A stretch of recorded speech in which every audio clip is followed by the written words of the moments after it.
Welcome to another edition of Jet Nation Live. We are your hosts, Tereman and Glenn Naughton.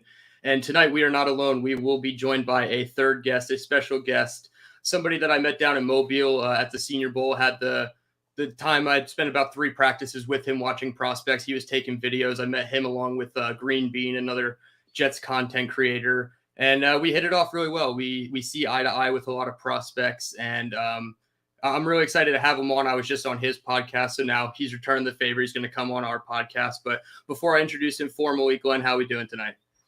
Doing good, man. Doing good. Looking forward to getting into some of these prospects now as things kind of start.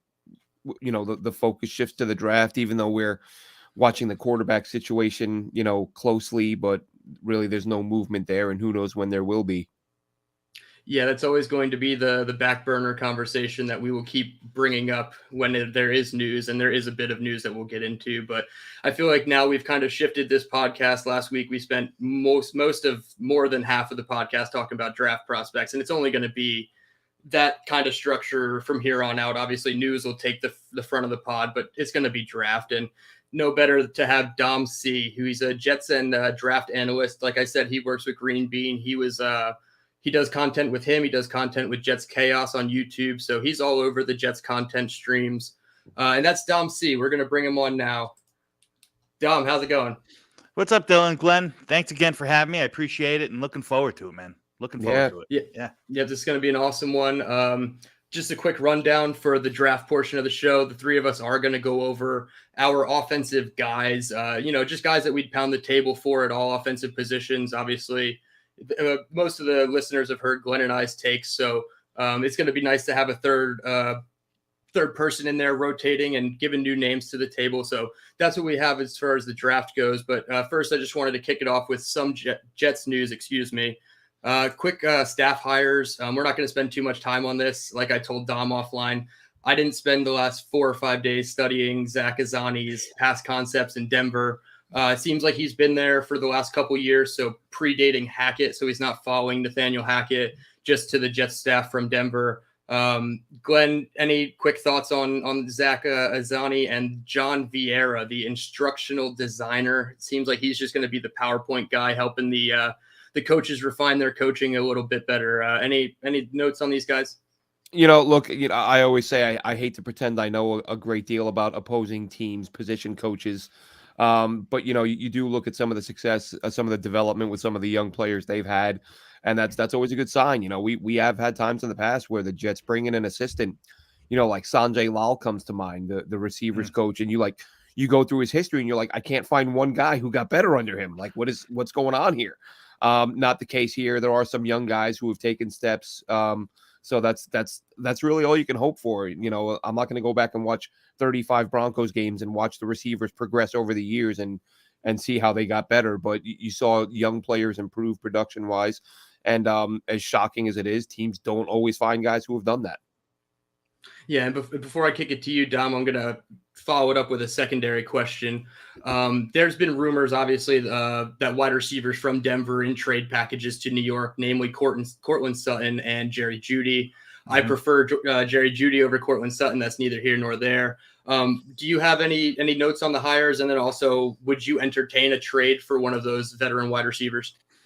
Well, I mean, full disclosure, I haven't, I've kind of been, my focus has been so, draft oriented that I haven't done much research, if you will, on the new wide receiver coach, Azzani. All I know is that he's been in the league for a while. He's been with Denver for a while. And I saw a clip and I don't know who put it out, but KJ Hamler really speaks the world about the guy. So he's had an influence on the guys who are there. And to your second point, to the question, like would I want somebody like Jerry Jeudy or Cortland Sutton? Absolutely. At what cost does it come? Like I think Cortland Sutton would be, the ideal prototypical X for our offense, and the athleticism and the youth and, the money that Jeudy doesn't cost yet. Having him running routes next to Garrett Wilson, I mean, that who wouldn't fantasize about that? So, but again, I know Cortland Sutton's probably in the second year of his extension or his new contract. Off the top of my head, I don't know how much it is. I think it was 5 for 75 or 4 for 70 or something like that when he originally signed it. So there's that factor would come into play, but skill wise, I'd be happy with either of them. Absolutely, I think they'd be upgrades over what we have in Corey Davis and Denzel Mims and maybe even Elijah Moore. Elijah Moore to me is still a big question mark. Love the talent, but you don't know what you're going to get out of them. Glenn, your thoughts on Sutton or Judy? Yeah, I was a big. I mean, a lot of people were, but I was a big Judy guy coming out. I feel like, yeah, I would love to add him to this roster. You mentioned this route running Dom, the guy. I remember the first time watching him as a prospect, and I thought, like, this guy, he moves like a video game. Like, he doesn't move like other players move. It almost looked unnatural, in a good way. I feel like it took him a little bit longer. Like, I thought he was going to be huge right off the bat. That wasn't the case, but I think he's a good player. I'd love to have him. And your point about Elijah Moore, I mentioned that the other day. I did a brief article on the sort of the big decisions the Jets have to make at wide receiver right now. Like, what do you do with Corey Davis? What do you do with Braxton Berrios? What do you do with Elijah Moore? The talent's there, but is there going to be a lingering effect? Like, I really think the team, of course, publicly they supported him, but I would, you spend an entire offseason and preseason and training camp, and like your motto is like positive vibes only. And the second you win a few games in a row, this guy's like, I want out. Yeah. Like, I can see the Jets behind the scenes being like, get this guy out of here. Like, he literally just, threw out our entire mantra because he didn't get enough targets while we're winning. So I'm not sold on the Jets not moving him, but I would love, perfect scenario, obviously, he grows up a little bit and the Jets are throwing him the damn football because the guy can play. Oh, absolutely. We talk about it all the time. Like, whether you were pro Mike LaFleur or anti LaFleur, there were games where Elijah Moore was open. He wasn't, he wasn't the focal point, but there was times that he was open. So some of it was just the lackluster efforts that we had at quarterback. There was definitely times that you felt like, he wasn't part of the game plan, unless the game plan was, running orbit behind, behind the formation, left and right and center. But there was times that he was open and he just didn't get the ball. So I understand frustration, but I also understand professionalism. You got to handle it better. That's right. Mm-hmm. I think there's a balance there. And I agree with what you said, Glenn. I don't know necessarily. Like I talk about this a lot. I don't know if the wide receiver room as constituted right now is going to look similar come, the start of the season, start of training camp. My doors wouldn't be blown off if Elijah Moore isn't part of a trade. Whether it's part of, a trade to bring in a quarterback or part of a trade to upgrade at the position, maybe they like Cortland Sutton or Jerry Jeudy and they work something out and he shipped out. If we lose a first round pick or second round pick or compensation to get a quarterback, maybe we gain some of it back by shipping somebody, a low cost, contract like Elijah Moore, who still has 2 years left. Because I agree with you. I don't know if the whole team is smitten. I don't know if it was just MLF. Yeah, that's a tough one that we'll probably never find out the full details on who was creating the rift. But it seemed like everybody had a part in it. LaFleur, Moore, Wilson, obviously. So sure, that all stems into the problem. But I think the best way to sum it up is looking at the Jets depth chart. It's 1.5 guys maybe. So you have Garrett Wilson and then however you feel about Elijah Moore. And then after that, nobody's a lock to be on the roster week one, whether they're trade candidates, cut candidates, it doesn't really matter. And I think it also, if you want to go back and listen to some wide receiver draft rankings, Dom and I did that Sunday night on Jets Chaos YouTube feed. You can find that video there. That's his weekly show. Spent just about under 3 hours talking wide receiver prospects and wide receiver as a whole. So that was a great podcast for everybody to go back and listen to. But back to the Broncos wide receivers, I think when it comes to Jerry Jeudy, I think he's going to cost the most. Obviously, he's the younger, probably flashier asset. So you're probably going to have to give up more for him than a Cortland Sutton. But like you said, I believe Cortland Sutton's already paid. So you're just kind of inheriting his contract. Mm-hmm. I could see a case for both. I think Cortland Sutton would be a great outside receiver replacement for Corey Davis. Robert Woods was also just released, and I kind of floated that around too. I don't know if it's necessarily a one-to-one replacement, but I don't think Cortland Sutton is either. But if they want a bigger, taller receiver, and Nathaniel Hackett seems to like taller receivers, that could be the option for them. So something to keep on the back burner. The wide receiver position is certainly not finalized. I think within the first 2 or 3 rounds, you have to go get a wide receiver. I've advocated at 13. If the board falls that way, you got to go get one of them. So wide receiver is going to be a position to watch this entire offseason, obviously after the quarterback domino falls. And that brings us to our next little talking point before we get into our draft segment. The Jets gone car shopping. Woody Johnson wants something new and shiny to put into his garage of his 17th beach house. And it looks like Derek Carr is going to be first in line to get that opportunity. He was obviously released from the Raiders a few weeks ago and took a first formal official free agent visit. He was a member of the Raiders when he visited with the Saints. So now official free agent visit. He is the first one. Jets are the first one on his list, excuse me. Glenn, I know you've been a big let's go get Carr supporter and advocate. I've kind of been on the fence. I can see it. I don't necessarily put my eggs in that basket yet. I want to wait until Rodgers' decision, but I can see the path that it goes. Before I kick it to you, Glenn, we'll ask Dom. Dom, what are your thoughts on Derek Carr and his visit with the Jets? I mean, listen, he's going to do his due diligence and he's going to take all these visits. You know, I think you believe half of what you hear and probably 60% of what you're seeing. And we're not seeing much, you know, that's really happening behind the scenes. If you're asking me my opinion, like I said, I like the idea of Aaron Rodgers leading our offense a little bit better than the idea of Derek Carr. But I also like the idea of securing someone who you feel comfortable with more so than dragging something out for option A to just fizzle, you know? And it looks more and more like, you know, a week ago, 2 weeks ago, I would have told you that, like, you know, I bet I'd push all my chips in that Aaron Rodgers was going to be a Jet. And as we get closer now, you know, I don't know if I'm ready to make that move and push all those chips in. So I have him as 1A and 1B, and I think Rodgers would be my 1A. I don't like all the nonsense that would come with Rodgers. I also don't like the idea of giving up compensation. I'm not afraid to give up compensation, but I'm not a fan of giving up compensation for 1 year of Aaron Rodgers. So I think you'd have to have some sort of commitment. And frankly, I just don't know if we're gonna get that from Aaron Rodgers. You know, Derek Carr's a good player. You know, probably a top 12, top 15 quarterback at the absolute worst. And I think he could function well with the skill sets that he has and the assets that we have on offense. You know, I think it could be a good match. So I'm moving more towards the idea of let's just lock down Derek Carr and let Aaron Rodgers sit there in the dark and you know, we're out of the dark now and figure out what he wants to do. Glenn, your thoughts? Yeah, I think that you know, obviously I've said all along I would prefer Carr. I can't stand the idea. You know, I've seen this team make enough bad mistakes. I could see them, you know, I don't know how I deal with them giving up premium picks for a guy who plays 1 year, which is a possibility. You know, you mentioned getting a commitment from Aaron Rodgers, but at the same time, a year ago, he gave the Packers a 3-year commitment at $150 million. And now here they are, you know, he's saying, well, maybe I don't want to be here after all. And look at what the Packers, you know, they've been in a long-term relationship. You know, he's just flirting with the Jets. He's got zero loyalty, zero commitment, zero reason to be honest or care. And that's not just Aaron Rodgers. That's just pro athletes in general.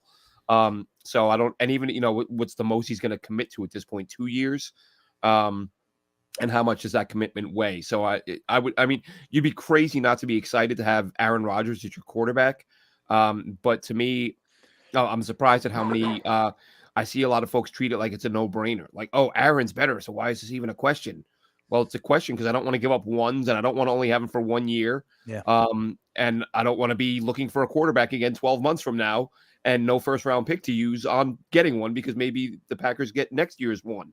And as I said to Dylan when this kind of started, I'm not looking at it as just, you know, Aaron Rodgers or Derek Carr. I'm looking at it as Aaron Rodgers or Derek Carr and Peter Skoronski. You know, and, you know, I'm going to have those guys for minimum 5 years, whereas I might get Aaron Rodgers for 1.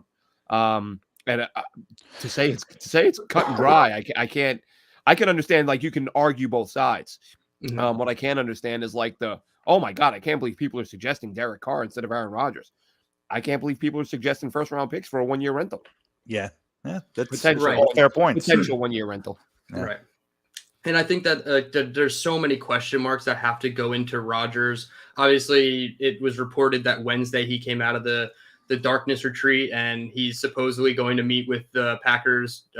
According to Diana Rossini, she said that Aaron Rodgers will be the first domino as far as the quarterback to fall this offseason. And I kind of maintained that stance. I said that a couple weeks back on this podcast that it's in everybody's best interest. Quarterbacks, teams, let him set just the wait market. on Aaron Rodgers to make his decision, because Derek Carr could go out, and I think I saw a number reported 35 million or more a year. That doesn't necessarily mean 35 is the number to get Derek Carr in the door, but if somebody signs like a Daniel Jones even for 42, 43, 45 million like he wants from the Giants, Derek Carr's value just went up. So I feel like everybody's best interest was to wait on Rodgers originally, and now that it seems like all the timelines are intersecting. You have Rodgers out now, about to make a decision. Carr is now meeting with teams.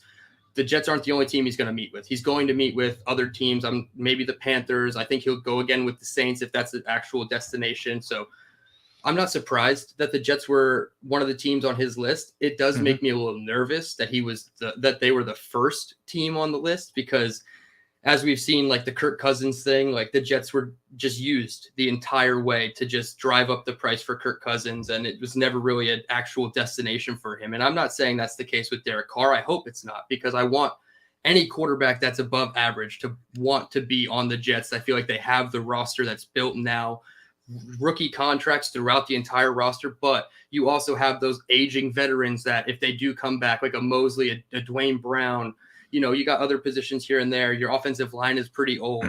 If they come back, like they want to win. It's not a matter of, okay, we'll take a couple years. So between Rodgers, Carr, obviously Lamar Jackson, if that keeps turning south, I feel like it's not going to happen for the Jets, but those guys have to be on your list, and you should be happy with all three. I feel like there's levels of happiness with all of them, obviously, but Derek Carr is certainly somebody I could see winning with the Jets. I'm going to press the brakes on the first ballot Hall of Fame talk that they were, enticing him with, because I feel like that's just what they're going to do on a free agent visit. That's it's a first date. Oh, your hair, exactly. Your hair looks amazing. Right. Sure. Yep. Yeah. You're laying it all out on the table. You're trying to get that second date. You're trying to commit. Yeah, exactly.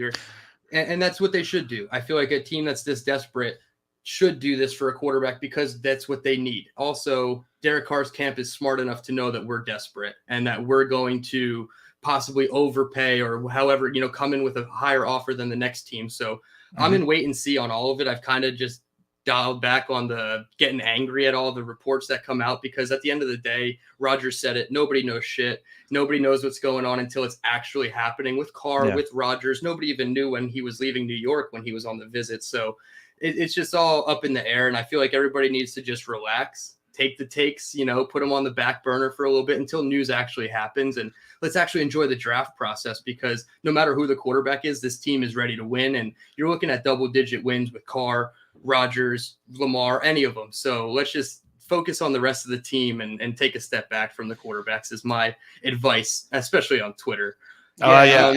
And the other options here, like I'm seeing in the chat, someone is mentioning, go get Garoppolo, go get Tannehill.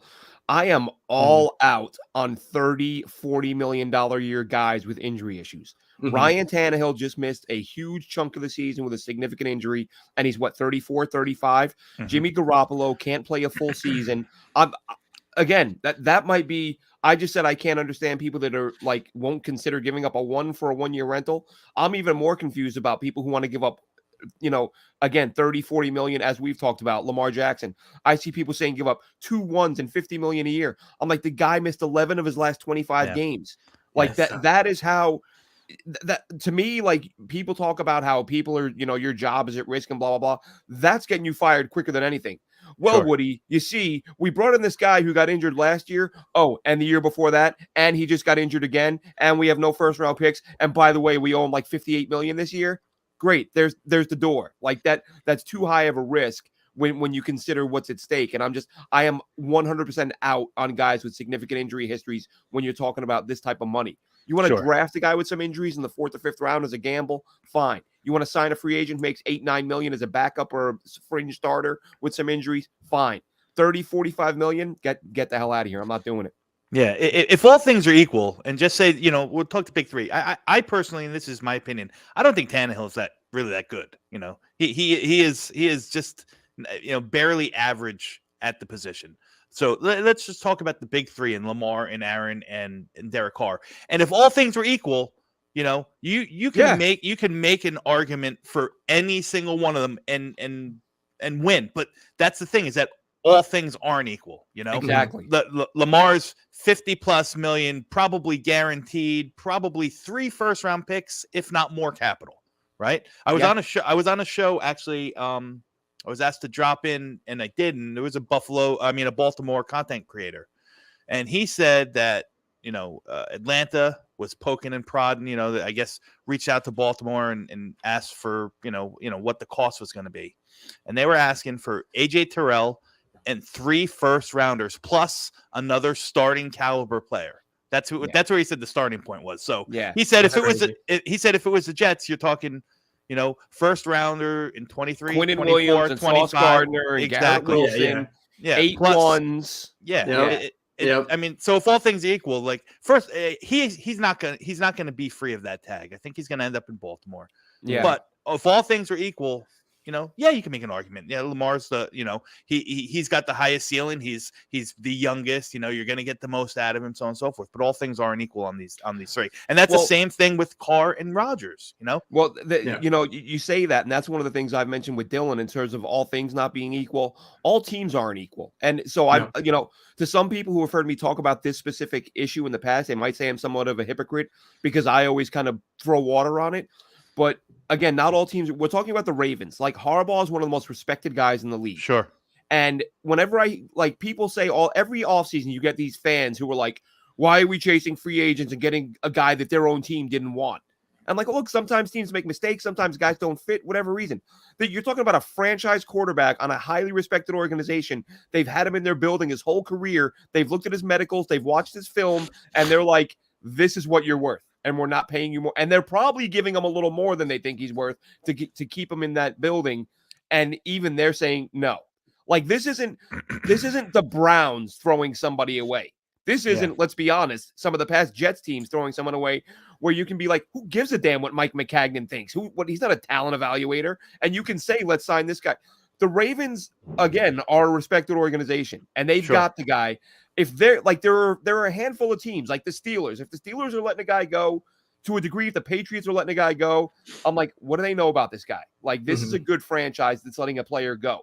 So that's another part of it, is that why the Packers are willing to let Rodgers go. We don't know that he's going. They've got a first-round kid they got to get something out of. How many more years are you going to get out of Aaron Rodgers? Do you throw away an opportunity to look at Jordan Love to get one more year of Aaron Rodgers? That's not worth it. We know why these other guys are available. For Lamar, he's just too damn good. He brings too much. And I'll just mention real quick, Dylan, as I mentioned in the past, because I heard the argument with Keyshawn the other day on First Take or whatever show, not First Take. I don't know what Keyshawn does. He was like with Mad Dog. And they're arguing about, is he worth this money? And Keyshawn's just kind of like, flippantly like, oh, of course, injuries are a concern with every player. Right. Yeah. But more so with some players than others. And when you're coming off consecutive season-ending injuries, you're a bigger concern than Derek Carr, who hasn't had durability issues. So to just pretend that every single player's injury concern is exactly the same is so, and listen, he's a former player.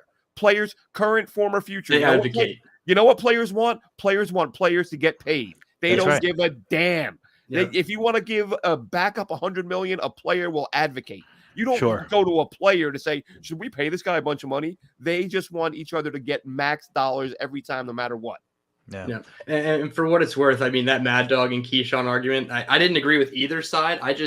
I disagreed more with Mad Dog's side because all he kept saying was Lamar didn't play well in his 3 playoff losses. And I'm like, okay, that's fine. It's such a small sample size, but he did throw for 300 yards and had like multiple rushing touchdowns in another game. So, but it's not all things are created equal. Like you guys have both said, it's just the Jets need to figure out. The Jets need to figure out the best plan for them. And each quarterback also needs to figure out the best plan for them.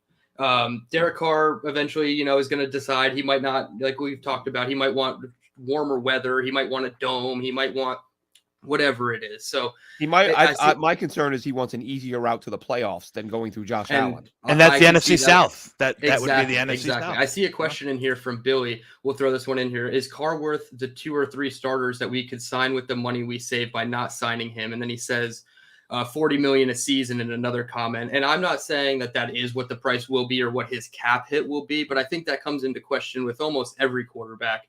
If you have a quarterback on a high price tag, I know the Rodgers deal, it's something around $15 million for just 2023. Yeah. So it's manageable for just this year, but like it's going to increase every other year after that. So I feel like it's just a question with all quarterbacks, who are you giving up to sign? So like you said, would you rather have Aaron Rodgers or Skoronski and Carr? I would take the draft picks totally. Maybe you could argue the other way. Do you want Rodgers and a free agent over Derek Carr? And that's fine too. But I feel like it's going to be the question no matter who the quarterback is. And I need to know who the 2 or 3 players are. Like not all starters are exactly. That good. Some guys get overpaid. Like if you can't expect Joe Douglas to have another draft like he just did because that was incredible. But if he finds you 3 starters, or and 1 or 2 more in free agency, like especially of the rookie variety, they're going to be cheap guys. Like you're going to have guys on your roster who start who aren't very good. Now, if you can give me names, if you're going to tell me that Derek Carr is going to cost you, being able to re-sign Quinnen Williams, well, now maybe that's a conversation, but really that's just poor cap management. Sure. If you're in that situation, you shouldn't be there. But it's kind of I get the question, but who are the starters and what are they making? And to the point, to dovetail on that, like, $40 million for Carr is crazy. Yeah, that's the price of a quarterback. And unfortunately, that's the cost of doing business when you miss on Zach. The plan was everyone.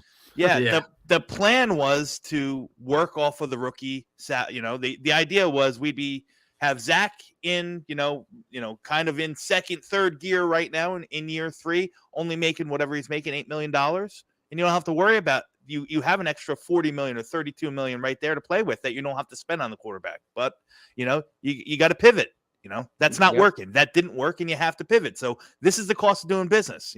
The cost of bringing in a guy like a Derek Carr or, an Aaron Rodgers or a Tannehill or a Jimmy G or something like that is going to cost us, guys that we all have grown to, feel warm and comfortable with and like, whether it's Quincy, whether it's Quan, whether it's, whomever, Corey Davis, Carl Lawson, they might be the cost of doing business of missing on the quarterback at number 2 overall. Yep. Yeah, and all roads lead back to Zach Wilson being a bust and Joe Douglas completely missing on that pick. Just at the position in general, it seems like. I did want to push back, Glenn. You did mention Tannehill's price. I do believe, and I'm not 100% on this, but from what I've read, if you trade for him, you're inheriting his contract, and it's in the high 20s just for this year. So, I mean, it's lower than what others would cost. I'm not saying it's and that's if you trade. That's if exactly. Him and you're bidding. If they sign a quarterback, say Aaron Rodgers goes to Tennessee, now they don't want Ryan Tannehill. Are they just going to cut him outright? And now we have a Derek Carr all over again situation, basically. And we just talked about the NFC South. Like whoever loses out on the guys out there, that's 2 or 3 teams that'll probably be bidding for Tannehill. So it's not as if you're going to get him for $18 million on the cheap. Like you're going to have to pay. And someone says there he's not injury prone. If I said he was injury prone, that wasn't what I meant. I'm saying coming off of an injury that knocked him out for the rest of the season. Yeah. And again, as back to the all things aren't equal, he's an older guy. If he was 25, 26 with no injury history and he missed 5 games, like, all right, I'll live with that. Oh, but he's 34, 35 and he missed. It's like, okay, that changes things a little bit. Sure. Yep. Well, I think the best way to put it is we got to, I'll maintain. You just got to hope that the Jets get whoever they push and want the most. If it's Derek Carr, let's just hope that they land him. If it's actually Aaron Rodgers, I feel like that's more Woody's doing. Then let's hope they get Aaron Rodgers and whoever it is. Just hope that it's the guy they want so that they don't feel like they're settling and going into the year with, a little bit of fire under their ass because the seat is a little hot already because they didn't get their guy. I would even say hope they get the guy that they not publicly. Of course, publicly they're going to say they can win, but if they believe they can win with 2 or 3 of those guys, get one of those guys. Get a guy that you believe can get you a ring. Because I've made from the time this started, I keep comparing Carr to Matthew Stafford, and I saw someone tweet out their stats the other day. They're damn near identical. Stafford's pre-Rams numbers to Carr's numbers with the Raiders. I mean, he's basically a high-level QB who's been on bad teams. Yep. Which is what Stafford was. Sure. Yep, that's pretty much the same bucket I'd put them in. And if we're being honest, I'd take Derek Carr 9 times out of 10, maybe 10 times out of 10 over Matthew Stafford going into 2023. So Yeah, that's a good perspective on it for sure. We can table the quarterback talk. I feel like by the time we come on live next week, Glenn, we'll have an answer. I don't know. I just have this strange feeling that this is the final week of it. Yeah, your mouth to God's ears. It's got to come to an end. I mean, I feel like free agency right around the corner. March 1st, I just have been circling that in my head. Like, that's going to be the day somebody signs. So yeah. but we can only hope at this point. But yeah. Moving on to the topic. Well, sorry, go ahead. I was going to say, I did hear that Carr wanted to wrap it up by the start of free agency because he wants to do some recruiting wherever he signs. Yes, and they should. That's exactly why I have kind of before free agency circled. Is like those guys that are available now, like the Rodgers and the Carrs and possibly the Lamars. Get on a team now and go recruit, go help teams and get better in the offseason because people are going to follow any quarterback that comes here because we'll just be that much more attractive. Yeah, well, before we get into the next segment, though, if that's the case, if Carr wants to move faster, in the next week or so, I mean, New Orleans isn't going to be an option. They're not under the cap yet, are they? I mean, they're probably trying, 30, but I don't know if 30 or 40 million over. I heard they made some moves the other day to get sort of where they're at the cap, but Ramchick, Ramchick, I know. Yeah. Hey, wherever they are, they're not 40 million. Yeah, they're not. They're not close yet. They're making some moves and they're restructuring and they're whatever they're doing, kicking the can down the road like only New Orleans does so well. But they're still 40 million over. Yeah. And it just I just was reminded of this. The Raiders were reported that they are not going to pursue Aaron Rodgers. Not exactly sure if that's 100% factual or not, but that was the report that happened about an hour before we went live. So that could just eliminate another team, making it all that much easier for the Jets to just go get their damn guy. And well, the majority of Aaron Rodgers' money this year is all front loaded. It's all that bonus stuff, and it's a lot on Woody instead of Las Vegas is cash poor. It's just not. That's another factor for them. Yeah, so it makes sense that they're out. Yeah. All right, now we're getting into the draft talk of the evening. Yes. We're at the halfway point of the show, pretty much exactly halfway. 31 minutes. That's pretty good for Glenn and I, who like to go a little bit overboard. Our discussion tonight, like I mentioned at the top, are offensive guys. Dom being our guest, I'm going to let you go first. We're going to start quarterback and work our way down. We're going to let you go first. Obviously, the listeners have heard our talking points on our the guys that we're pounding the table for. So we're just going to be, solidifying those, the love for those guys. But it'll be nice to get your feedback, your guys thrown into the mix for us to piggyback off of. So we're going to kick it right off with quarterback talk, and you have the floor. So do you want how I have them ranked, or guys that just guys in the group that catch my eye? Yeah, it could be a top guy, a mid-tier guy. Yeah, it could be any guy that you think you've liked more maybe than the consensus, or guys that you would pound the table for if you were in one of those war rooms. Just it's free, open-ended. Just guys that you liked or that guys you're intrigued about. Yeah. So obviously, I love the talent and the quarterback. This year's quarterback crop is very, very peculiar to me. I like the talent of the top 4 guys, but I'm not in love with any of them. I got to say that, probably my number 1 quarterback in this class, and I go back and forth with all the time. I'm probably leaning CJ Stroud right now. I think that CJ Stroud, even though he might not have the same ceiling as some of the other guys, especially a guy like AR or Bryce Young, I think what he brings, in big pressure situations is something that's going to translate well. I think his game translates the best out of all the prospects in the draft. I really like I really like what he has on his deep ball. He's mobile enough, although he's not a mobile quarterback, he's mobile enough to get out of the pocket. Like I said, he rises to the occasion in the biggest games. So he's probably going to end up being my QB1. I'm just, I've never been one who's, metric based or analytical based in regards to height, weight, length, and so on and so forth. But I got to say, Bryce Young, as talented as he is, he's gonna be 190 pounds, 180 pounds, or something like that. There's never been anyone at the quarterback position that that small. So I think that's a concern. And Will Levis has all, he pro ready. He's probably the most pro ready. But when you watch him on film, I eerily see, not in their skill set or not in their production, but the one thing I see from Will Levis that just really drives me down is his lack of awareness on the, on the field. So when it comes down to it, I think I'm going to hang my hat on CJ Stroud as my number one overall quarterback in this draft. Glenn, I'm going to have you go second, and then I'll finish off all the positional discussion. Yeah, that's fine. That's fine. I'll try to throw in a couple names here today that we haven't mentioned during the season because we have gone over quite a few.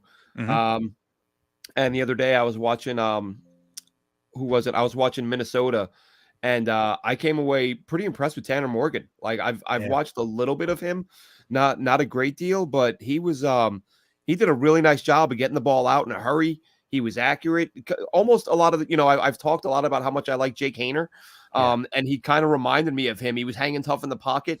I think that's something, we're always aware of as fans, but after these, especially this last year of Zach Wilson, like I'm acutely tuned in to guys who hang in the pocket and make throws because I think that was something I missed with Wilson when I liked him so much. And saw Morgan do it several times. Saw Stroud actually on a couple of those throws that we just posted. And that's something that I'm looking at now with guys. And like I said, the ball was coming out quickly. And he quickly on target, hitting guys in stride. So he's a quarterback that I hadn't mentioned prior. Of course, Haener has been my guy since middle of last season. I think it was the first time I mentioned him, and then week one this year. I think Senior Bowl he probably made himself a fourth, maybe a third rounder, not much more than that. Morgan won't go very high if probably day 3 pick. But these are some of the guys that aren't getting a lot of hoopla who I think could find their way onto a roster. Yeah.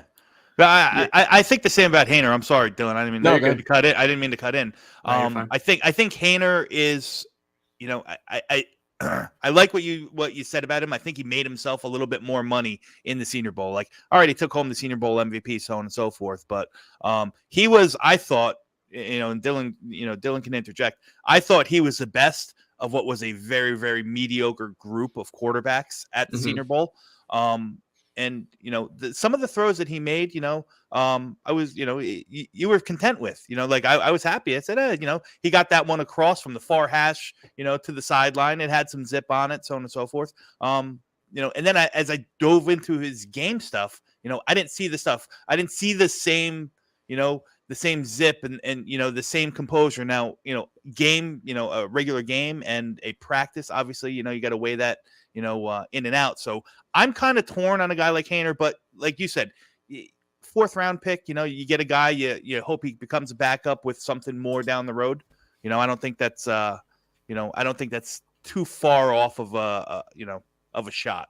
Yeah, and he's got plenty of arm. He does, like you just saw right there on that clip. He does a good job of leading his receivers, and I think he's a quality player. He's not getting mentioned with the big names, but it's been nice, because like I said, we've talked about him all year, and sort of as the year has gone on, I've seen a few, former players, analysts who have really kind of sung his praises as, as we're saying, a guy who hasn't gotten enough credit. Now he is. He went to the Senior Bowl, impressed a lot of people, and now his name is out there. Yeah, I think he's just a steadying force just all around. He's got a good base. He's got good decision making. Nothing is really going to like wow you or blow you away, but that's kind of to be expected with especially the crop of Senior Bowl quarterbacks.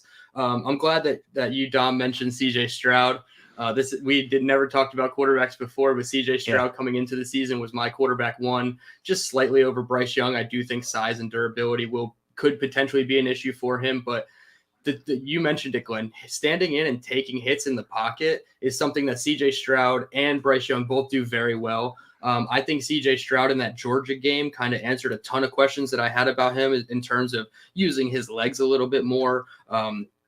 Just kind of in the face of pressure, what does he do? And I feel like he answered the questions pretty well just in that 1 game sample size. Obviously, it's a 1 game sample size, but it was against the back-to-back national champions with elite defense. Yeah. So I feel like I wouldn't be surprised if CJ Stroud ended up as my number 1 quarterback as well. But Bryce Young, I feel like, is just getting that love. And then, of course, you mentioned Will Levis. He's going to be in there as well. I mean, my hope is that all 3, and then Richardson go before 13 to make the Jets, field of players better. Sure. But in terms of the middle round guys too, I liked Haener. I thought, early day 3, maybe 5th round pick, 4th round pick for that guy, and that's fine. He's a developmental guy. That's cool. We'll probably need one depending on the quarterback option we choose. But other than the Senior Bowl guys, I haven't watched enough of the middle tier quarterbacks. I do like Dorian Thompson-Robinson from UCLA. I think his skill set's a little different, but he is a really strong passer. JT O'Sullivan of the QB school broke down his tape, I believe, last summer when he was possibly going to come out for the 2022 draft, and he ended up going back. And I liked what I saw. I mean, I'm not going to sit here and say I've studied him on tape in depth, but from what I've heard and what I've seen on those videos from JT O'Sullivan, Dorian has the skill set to definitely be a quarterback. That's, like maybe an Anthony Richardson light potentially. I'm not quite sure, but that's a guy that's on my radar. I'm really excited. I believe he's one of the main quarterbacks throwing at the combine. So it's always fun to watch the quarterbacks throw in their underwear. Yeah. Hopefully the Jets don't fall in love with the quarterback in their underwear again, but Dorian Thompson-Robinson is one that I'm looking to watch at quarterback. Yeah, I don't know if he's going to transition, if his game is going to transition well in the next level. As a matter of fact, I heard, grumblings that he could be one of those quarterbacks that tries to make the NFL with a position change. I don't know what it'd be if he'd be a wide receiver and so on and so forth. That's just me. He's athletic, he's got the athletic profile, but like you, Dylan, quarterback is probably the one position where this year, especially, I haven't delved into as deep, and that's probably just Jets bias. You know what I mean? I just haven't, I haven't really engulfed myself too much with some of these guys. So, I know, Robinson himself, great athlete. I don't know how much of the chops he has to how it translates to the next level, and that's my feeling. That's my feeling too. Before we move on to the positions with Anthony Richardson. I'm a Florida fan. I married into a University of Florida family. I watch he's one of the guys I really watch. And, he's got, his athletic profile, like I said, is through the roof. And, he does things in the pocket with his legs that are going to make you out. He's got a howitzer on his arm. You know what I mean? But he's still, when push comes to shove, he's got happy feet. So in a clean pocket, he's hopping around. So his arm is strong, but he's not getting everything. He's not throwing the ball with the velocity that he can or he should. And he just misses too many of the easy ones. I think he's got like a 54% completion percentage. Like that all that stuff can miss me, on Anthony Richardson, Yeah, I think the top 4 quarterbacks in free agency and the top 4 quarterbacks in the draft all have great things about them, but they all come with great question marks as well. So it's a very interesting year for both free agent and rookie class of quarterbacks to be in this situation. Yeah. We can move on to running backs now. Who you got, Dom, at the running back position? Well, I mean, I think Bijan is on a tier all by himself. I don't need to talk about him, but a guy that I do really like is the kid from UCLA, Zach Charbonnet. He's big, he's fast. I like the fact how he's he can handle inside and outside. The guy's, got good contact balance, always pushing forward. He's a weapon in the pass game. And like I said, he's big enough that he can play physical, but on the same token, he's got that good vision and agility to kind of make moves when he have. I really liked him last year. I thought he was going, I thought he could have been, probably a 2nd round pick last year, but he came back and there he is. He's built like the running back that, that I want, you know what I mean? Sure. Does he, I think he's a weapon in the pass game. He doesn't have the best hands in the class, but I think he can, he be utilized. But what he can do, both inside and outside, and with being a bruiser with good contact balance. I love guys that when they get hit, they're always falling forward, right?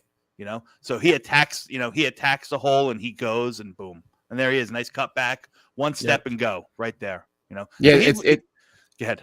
No, I was gonna say it's funny you mentioned him because when you guys were talking about Dorian Thompson-Robinson, I almost said I've watched a ton of him because I love Zach Charbonnet. Yeah, and Charbonnet was the top guy I was talking to people about last year when I thought he was coming out. Same as you just said. Yeah.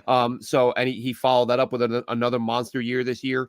And to me, his biggest attribute is what you've already mentioned: the contact balance, like the way how that guy's able to stay up with some of the hits he takes and keep moving forward. the one thing you said though about loving the way he's built, I agree, but is that what the Jets are looking for? No. The question, and just from a Jets perspective, and that's why there are these players that we fall in love with, but you look at it and go, but he's probably not a Jets fit, But I think he's a fantastic back, very underrated back, and I think he's actually, kind of, some people have started to talk about him as an early rounder.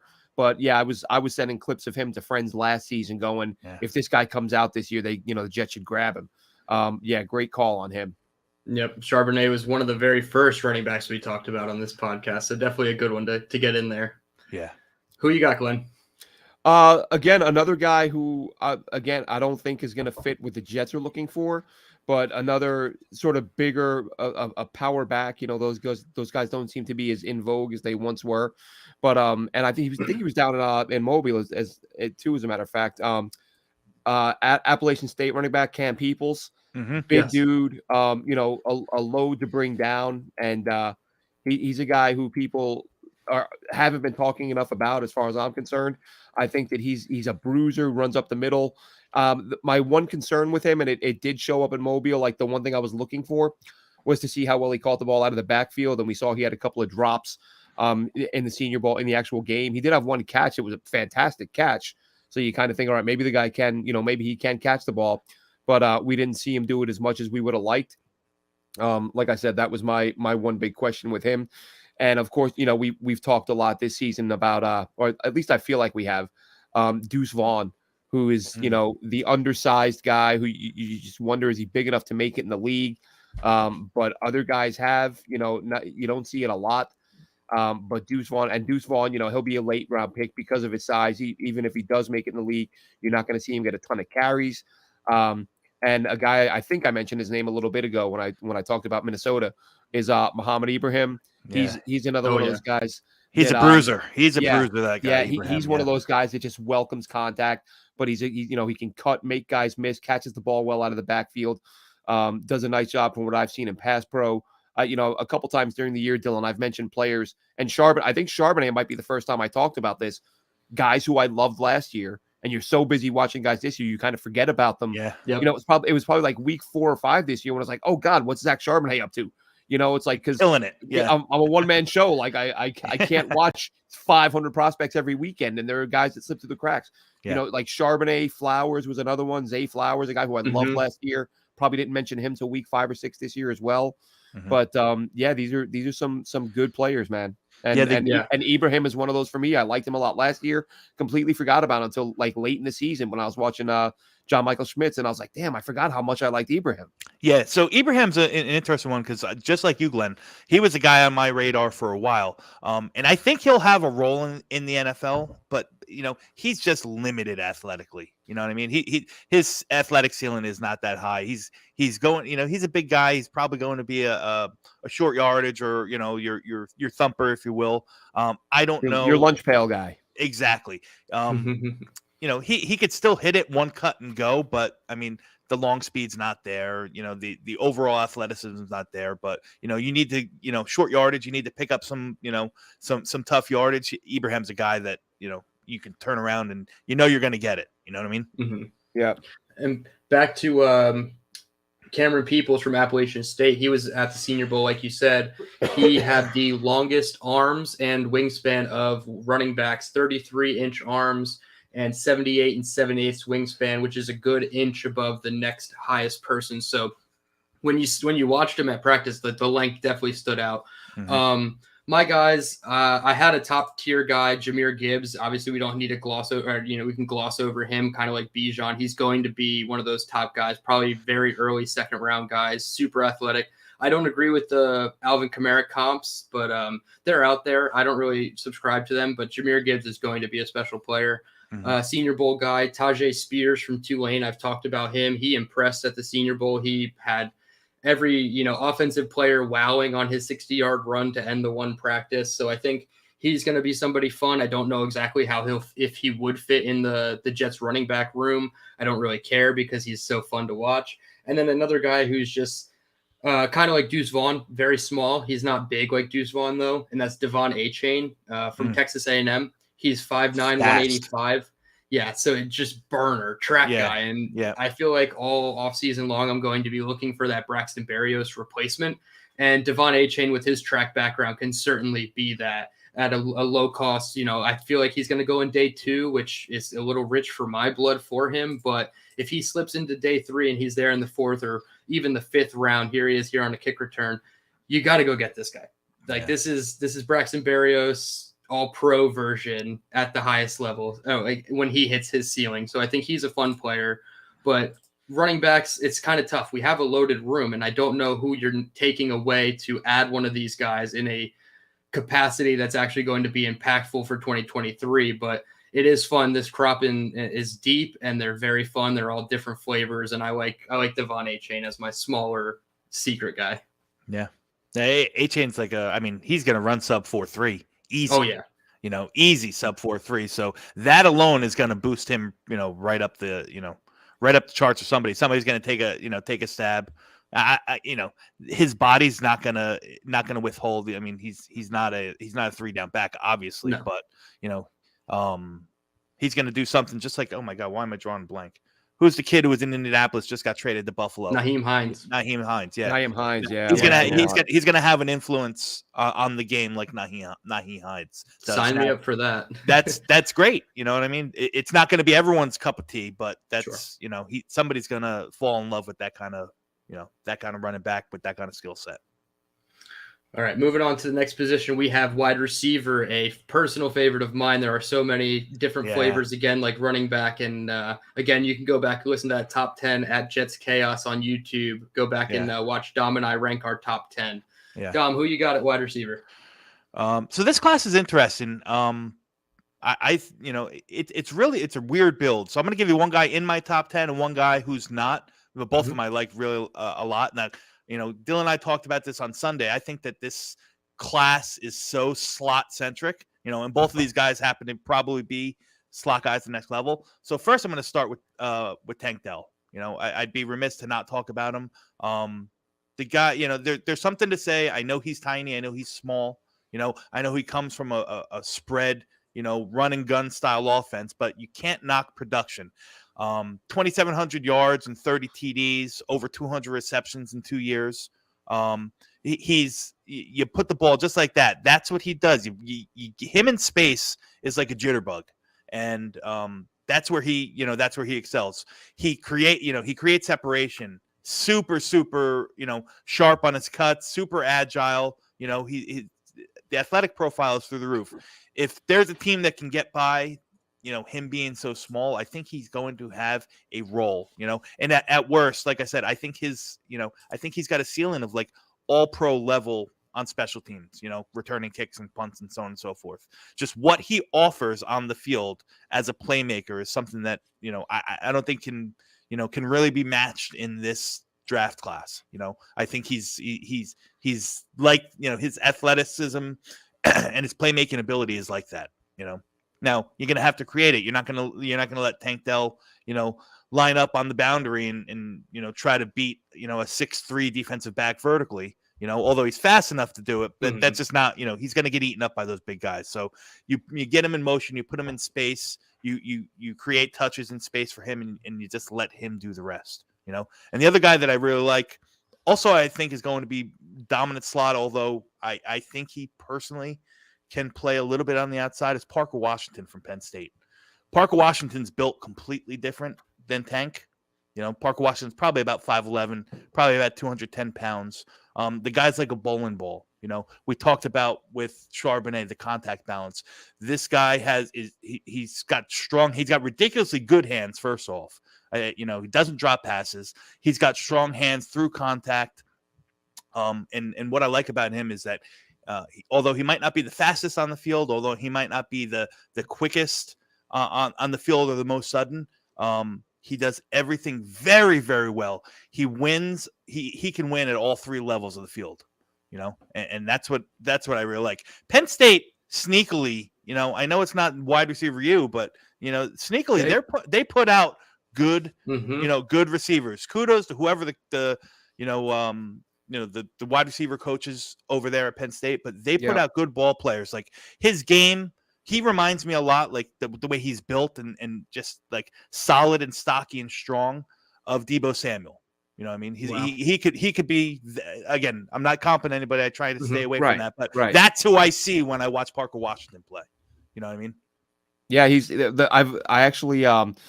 I've only watched a couple of their games, but I watched one the other day. I think it was one that I recorded the clips for it like months ago. I just have like so many games stacked up of clips to pull of these guys that I've watched. Yeah. So I think I've only got like literally one clip of him filed away, but I know I have others that I've gone through that I just haven't edited yet. Yeah. And the guy can fly. The clip I just showed there, you saw the separation he created on that out route. He does a really nice job. As you said, he can operate at all levels of the field. So he's a really, like, you don't even see him he leaves the screen for a second, but by the time that ball gets to him, look at the separation he's created. You see him in that head fake inside and then cutting back out to get it. Yeah, that was exactly. Nice. Technically sound. He's strong. He doesn't avoid contact. You know what I mean? And he's got phenomenal hands. The guy doesn't drop passes. He can adjust to bad balls.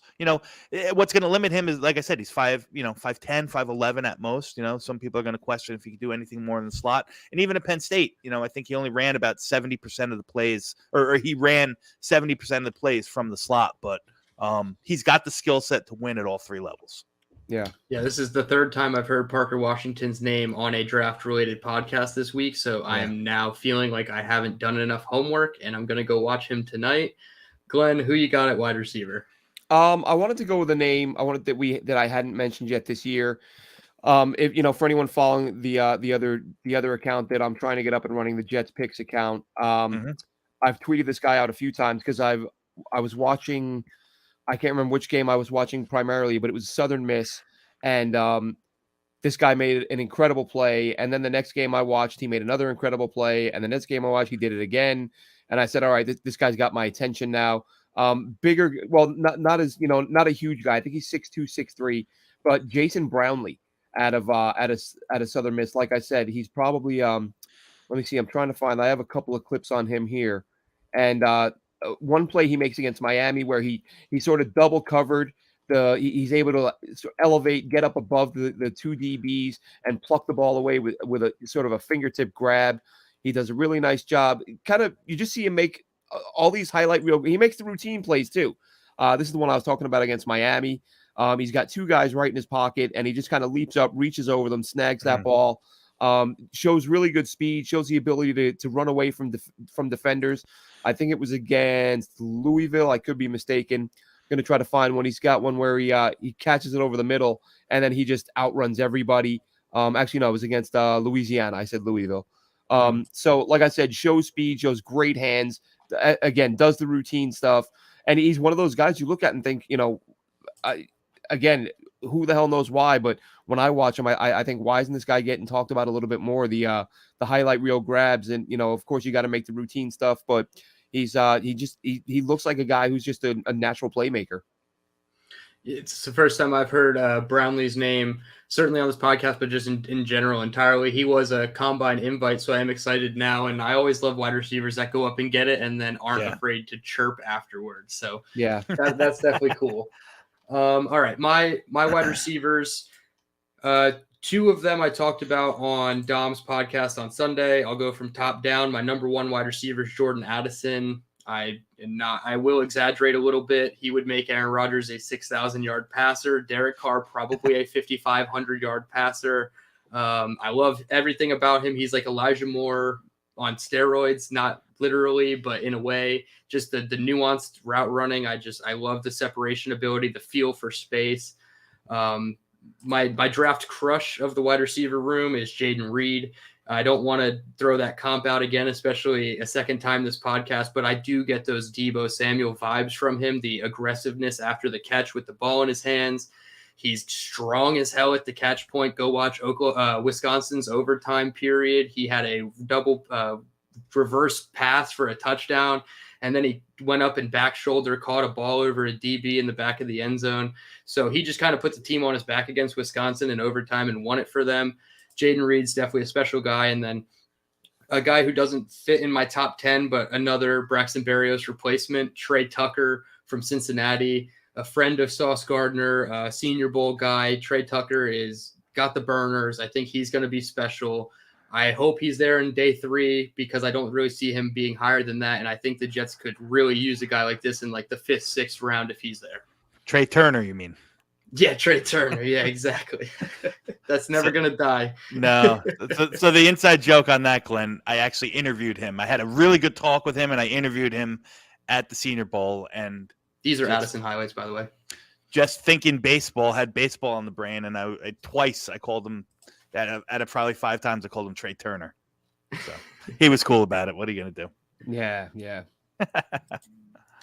All right. We got a couple more clips here. I believe they're still – oh, no, this is Jaden Reed. Yep, yeah. Here he is, strong after the catch point, just shedding defenders. Like I said, I'll never comp somebody to Deebo Samuel, but if you give me those vibes, I do tend to, lean towards you in my rankings and prefer those types of wide receivers. All right. That's it for wide receivers. Tight ends now. We're just at the hour point. So at any point, Dom, if you gotta, skip on. No, I got like a good 15 more minutes. So awesome, cool. So we'll hopefully be quick with tight ends. Jets don't really need them, but they are a loaded class. Who you got here, Dom? Yeah, definitely a loaded class. But one of the guys that I watch, and I did a lot more work on him last year, just full disclosure, and I got back into him this year, just kind of like similar to what Glenn is, because I thought he was going to be. I thought he had the chance to be a day 2, maybe an early day 3 guy last year. Josh Wiley from Cincinnati. Yeah, he is big. He is fast. He's a former high school wide receiver. So I like that transition. But like I said, 6'6" and change. 260 pounds. He's got great hands. He's a contested catch freak. The question on him had always been around, and why I think he went back to do it is he got a little bit bigger, he got a little bit more, a little bit more functional strength, and he became a better blocker. That was always going to be the question, because you knew that he could do it, flexed out in the big slot, and kind of playing that H-back role, but they didn't know the question on him really good. Well, can he play inside? And I think this year he got a little bit bigger. He really worked to improve his blocking.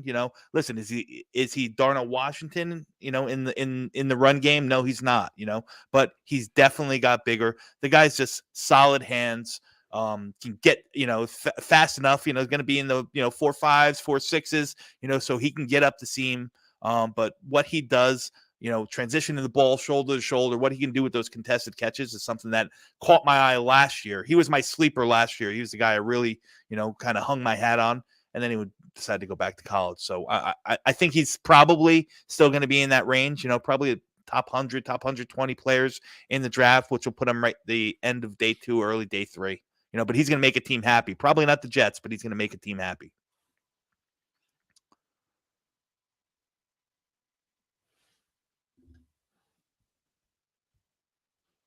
Did I lose you? I think you're on mute, Dylan. Yeah, I saw his mouth moving. I was like, who can't hear who? And I was looking at the next video. I was looking at the next video clip to put up, and I'm like, why aren't they talking? Yeah. I come back and Dylan's like, yeah, I do that best. All right, Glenn, who you got at tight end? A guy again, sort of dipping into guys that I forgot about. Again, watching Minnesota this week.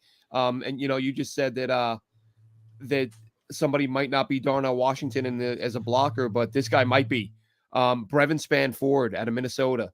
The guy is an absolute monster. A lot of those big Mo Ibrahim runs came off of Spanford's side. Whether it was, sort of, between the 20s on the goal line, whatever it may have been. He did a really nice job. He's not, I don't know how good of a pass catcher he'll be. He'll be a guy who can be effective just based on the fact that, he's 6'7". So he's going to create mismatches. He won't have to be perfect to catch the ball or, to earn himself some targets. And sorry, my clips are flipping out a little bit here. I'm going to try to post 1 or 2 of him. Again, 6'7" frame. He does catch the ball well when you put it on target, and just a punishing blocker in the run game. And I know the Jets are, the consensus is they're so stacked at tight end, but the fact of the matter is it's not. I do think that the tight ends. Well, I mean, everybody was a little bit of a disappointment last year, but I think Spanford. If you can start talking about your guy next, Dylan, while I pull these up, because I do want to show a couple of his clips. And they're just messing up here. But again, he's a tight end that I don't think I've mentioned this year. I may have brought him up at some point last year, but the usual guys that I've mentioned throughout the year. But Spanford was just a new name that I thought I'd throw in the mix there. And this should be him making a fully extended catch over the middle, if I'm not mistaken.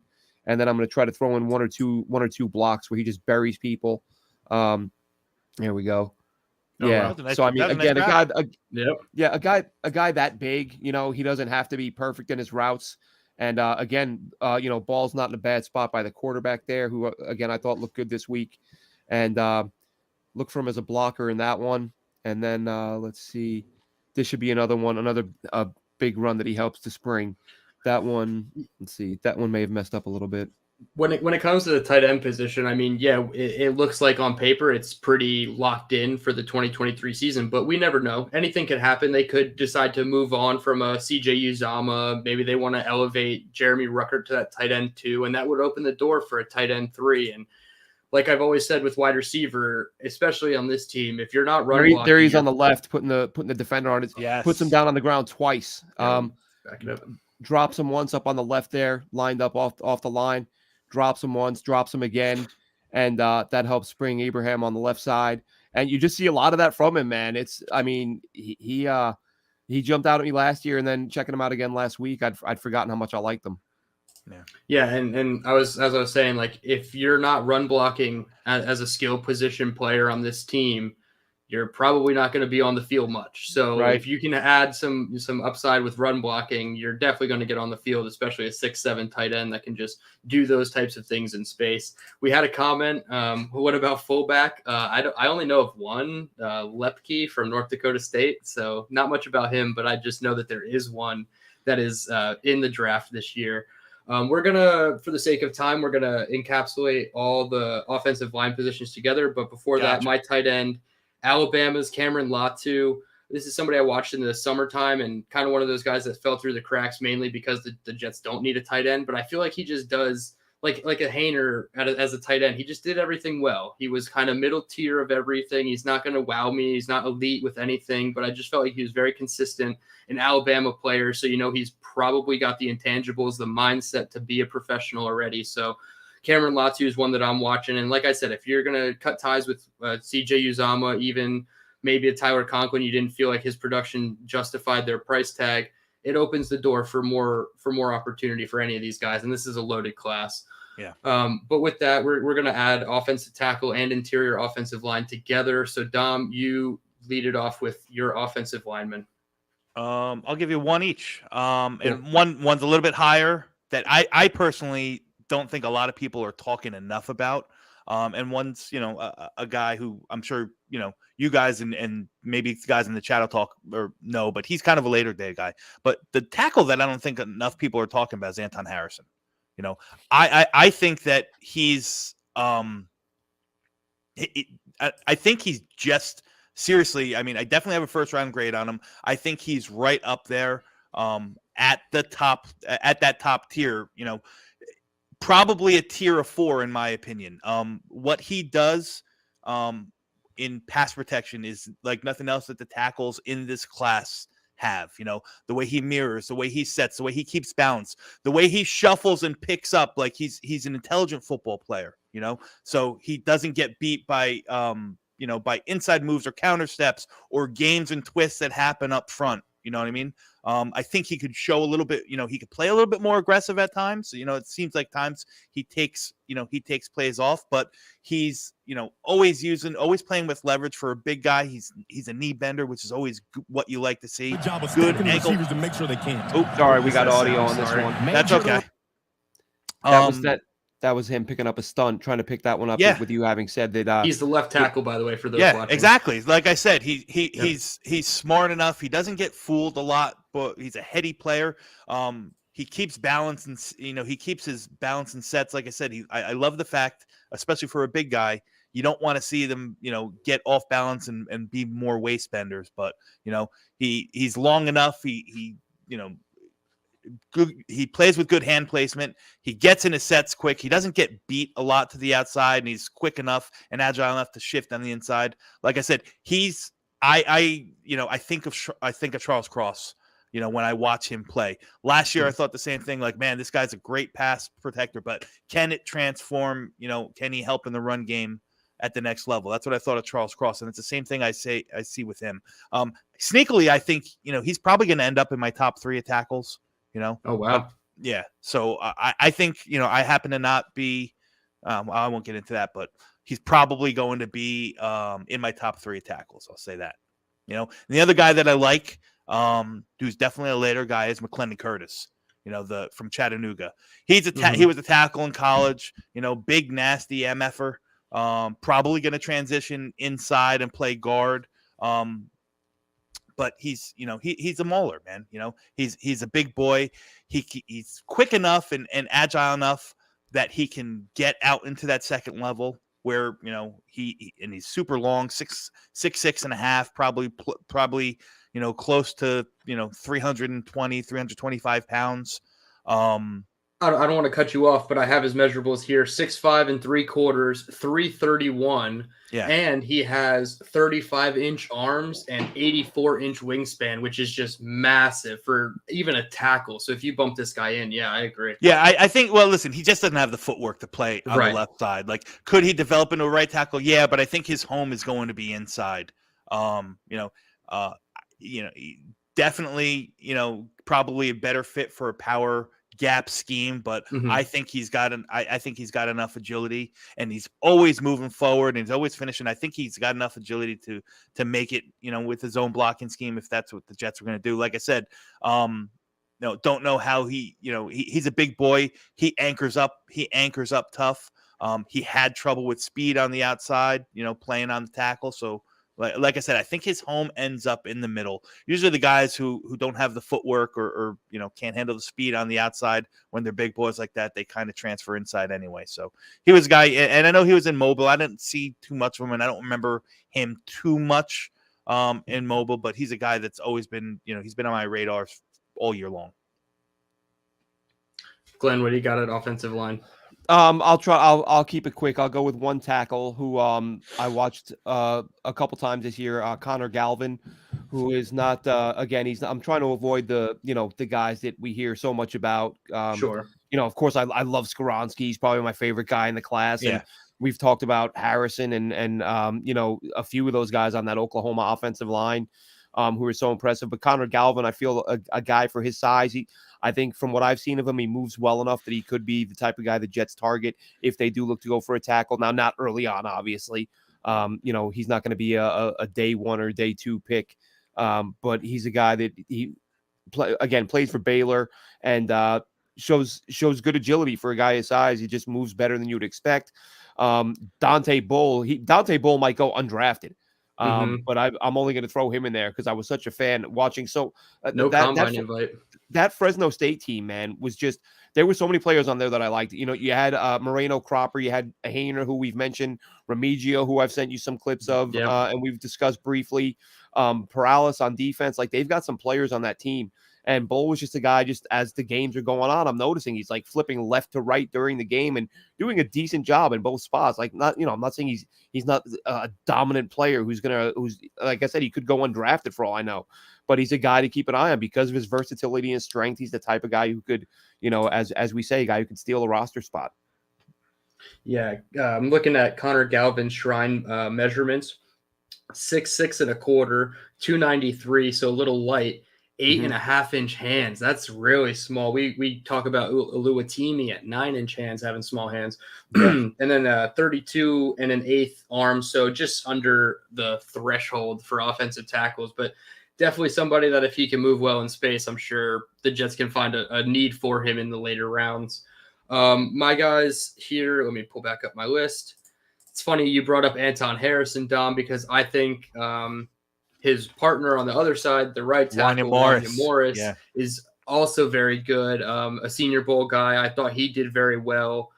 But similar to the offensive lineman you talked about, McClendon Curtis, I felt like at the Senior Bowl, he was getting beat a little bit by the speed players, but he was able to hold his own. He wasn't getting beat every rep.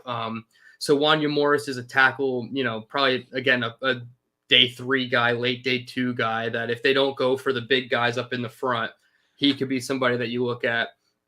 And then my interior offensive line is actually Victor Aluatimi from Michigan, the center. I don't know if he will stay at center at the NFL level. Maybe he'll move out a little bit to guard, but his hand size does come into question. I believe it's 0th or one first percentile hands as far as draft history with centers.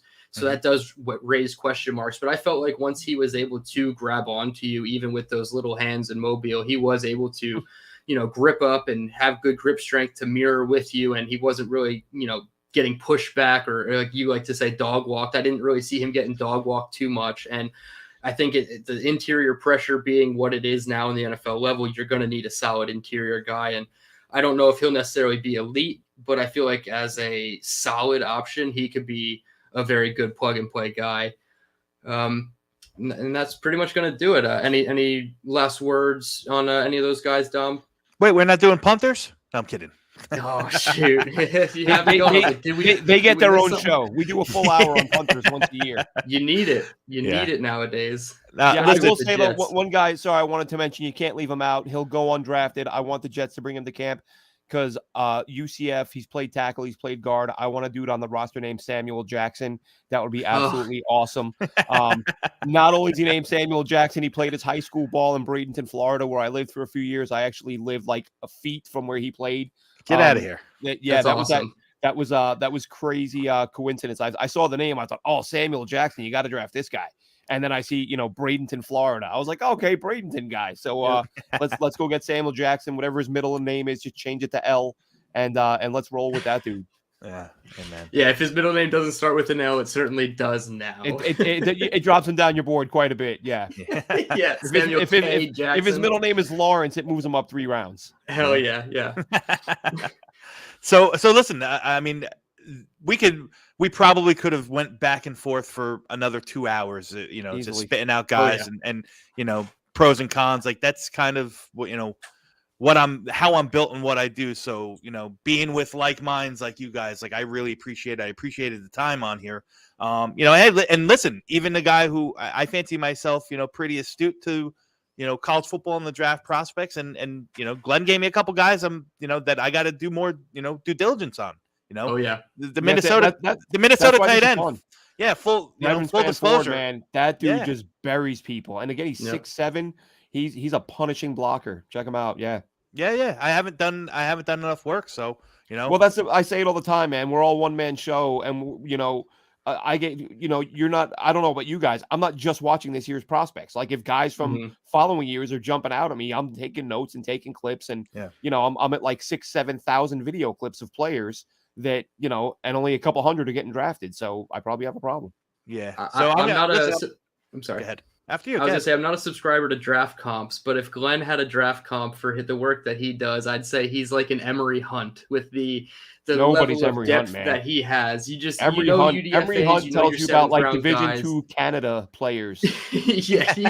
Emery Hunt is on a whole new level Emery with Hunt's his a knowledge, beast. but yeah, like I said, you bring up a name and Glenn most likely has a clip for him. So it's always fun.